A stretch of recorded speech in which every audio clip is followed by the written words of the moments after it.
ശരി, ഇപ്പോൾ Shri Kennedy കരിമിങ്കാലായിട്ട് telephone line ചേരുകയാണ്. ശ്രീ കെന്നഡി, കത്തോലിക്ക സഭ അന്ന് തന്നെ ഈ സിനിമ പ്രദർശിപ്പിച്ചതാണ് കേരളത്തിൽ. വൈദികർ പരസ്യമായിട്ട് രംഗത്തെത്തിയതാണ് സിനിമയ്ക്ക് അനുകൂലമായിട്ട്. ഇപ്പോൾ ചില സാഹചര്യങ്ങൾ മാറിയിട്ടുണ്ട്. പക്ഷേ സഭയുടെ നിലപാടിൽ മാറ്റം വന്നിട്ടുണ്ടോ? കേരള സ്റ്റോറിക്ക് അവാർഡ് കൊടുത്തതിനെ ന്യായീകരിക്കുകയാണോ അതോ ഈ സമയത്ത് വേണ്ടായിരുന്നു എന്നാണോ?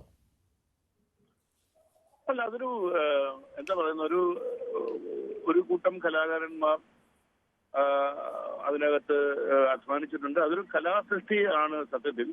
പക്ഷെ അതിന്റെ പ്രമേയം കുറച്ചുകൂടി ഒരു റിയലിസ്റ്റിക് ആയ പ്രമേയമാണെന്നുള്ളതല്ലാതെ അതിനകത്ത് വേറെ വ്യത്യാസമൊന്നുമില്ല. അതിനകത്ത് ഇപ്പോ കത്തോലിക്ക സഭയ്ക്ക് ഇതിനെ ഇപ്പൊ അവാർഡ് കൊടുത്തതിനെ കുറിച്ച് പ്രത്യേകിച്ച് അഭിപ്രായം പറയാനില്ല. അതിന്റെ കലാമൂല്യം ഉള്ളത് കൊണ്ടും അത് എല്ലാ അർത്ഥത്തിലും അത് പരിഗണിക്കപ്പെടേണ്ടത് കൊണ്ടുമായിരിക്കണം ദേശീയ ജൂറി അതിനെ അത്തരത്തിൽ പരിഗണിച്ചെന്ന് തന്നെയാണ് ഞാൻ കരുതുന്നത്.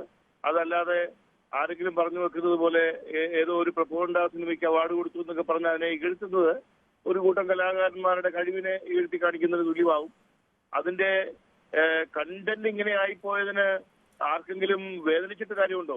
എന്താ ഇത്ര കുരുപൊട്ടാൻ എന്താ കാര്യം? ഈ ആർക്കാ ഇത്ര പൊള്ളുന്നത്? കേരളത്തിൽ ഇതെല്ലാം യാഥാർത്ഥ്യമാണെന്നുള്ളത് ആർക്കാ അറിയാത്തത്? ഇതൊക്കെയാണ് കേരളത്തിൽ നടക്കുന്നത്. കുറെ കാലങ്ങളായി ഇത് തന്നെയാണ് ഇവിടെ നടക്കുന്നത്. ആർക്കാ അറിയാത്തത്? ഇതിപ്പോ VS തിരുത്തി പറഞ്ഞ അറിയുമോ? VS ഏതാണ്ടൊക്കെ അവിടെ ഇരുന്നൊരു അദ്ദേഹം പറയുന്നത് കേട്ടു.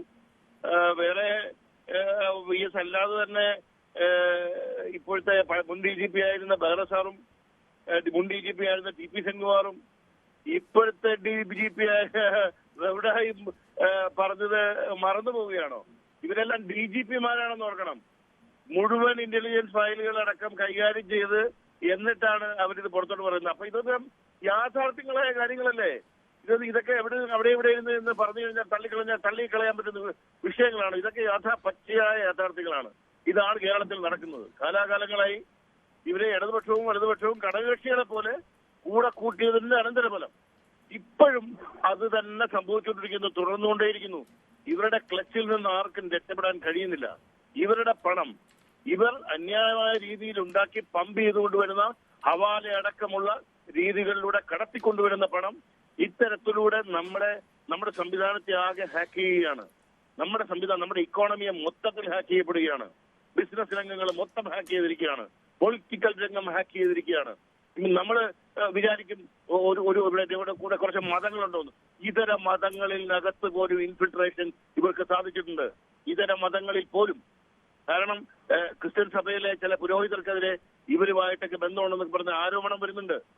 പണമായിരിക്കാം ചിലപ്പോ അതിന്റെ പിന്നിൽ പ്രവർത്തിച്ചത്. അല്ലെങ്കിൽ ഇവർക്കറിയാം അതൊക്കെ എങ്ങനെ കൈകാര്യം ചെയ്യണമെന്ന്. കാരണം നല്ല ട്രെയിൻഡ് ആയിട്ടുള്ള നല്ല ആ തരത്തിലുള്ള സംവിധാനമൊക്കെ ഇവർക്കുണ്ട്. ഇതെല്ലാം ഈ നാട്ടിൽ കാണിച്ചിട്ട് ഈ നാട്ടിൽ മാത്രമാണോ? ശരി, അല്ല കെന്നഡി, ഈ സമയത്ത് ഇപ്പോൾ കന്യാസ്ത്രീകളെ അറസ്റ്റ് ചെയ്ത പശ്ചാത്തലമുണ്ട്.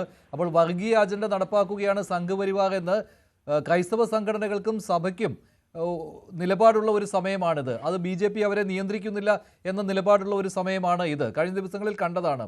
എന്നിട്ടും ഇതല്ല, അങ്ങനെ ഒരു പ്രൊപ്പഗാൻഡയല്ല, വർഗീയ അജണ്ട നടപ്പാക്കലല്ല, അങ്ങനെ ഒരു നിലപാട് ഈ സമയത്തും സ്വീകരിക്കാൻ സഭയ്ക്ക് കഴിയുന്നുണ്ട് എന്നാണോ? തീർച്ചയായിട്ടും ഇത് അങ്ങനെ കണക്കാക്കേണ്ട ഒരു വിഷയമേ അല്ലല്ലോ. അതും ഇതും വേറെ രണ്ട് കോണ്ടെക്സ്റ്റിലുള്ള രണ്ട് വിഷയങ്ങളല്ലേ. മറ്റേ കന്യാസ്ത്രീകളുടെ വിഷയത്തിനകത്ത് അത് അങ്ങനെ അല്ലാതെ തെളിയിക്കപ്പെട്ടു കഴിഞ്ഞു. അങ്ങനെ BJPയുടെ നേതാക്കൾ തന്നെ അതിനെ തള്ളിക്കളഞ്ഞു. അങ്ങനെ ഒരു കേസോ അങ്ങനെ ഒരു ആലോചനയോ അവിടെ നടന്നിട്ടില്ല.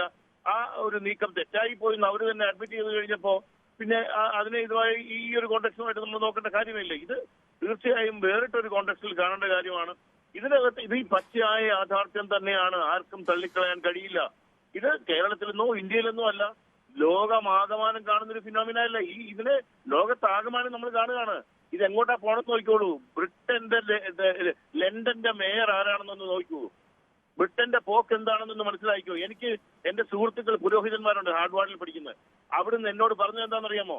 ആണവായുധമുള്ള എക്സ്ട്രീമിസ്റ്റ് രാജ്യമുണ്ടാകാൻ പോകുന്നു. ആണവായുധം കയ്യിലുള്ള തീവ്രവാദ രാജ്യമുണ്ടാകാൻ പോകുന്നു.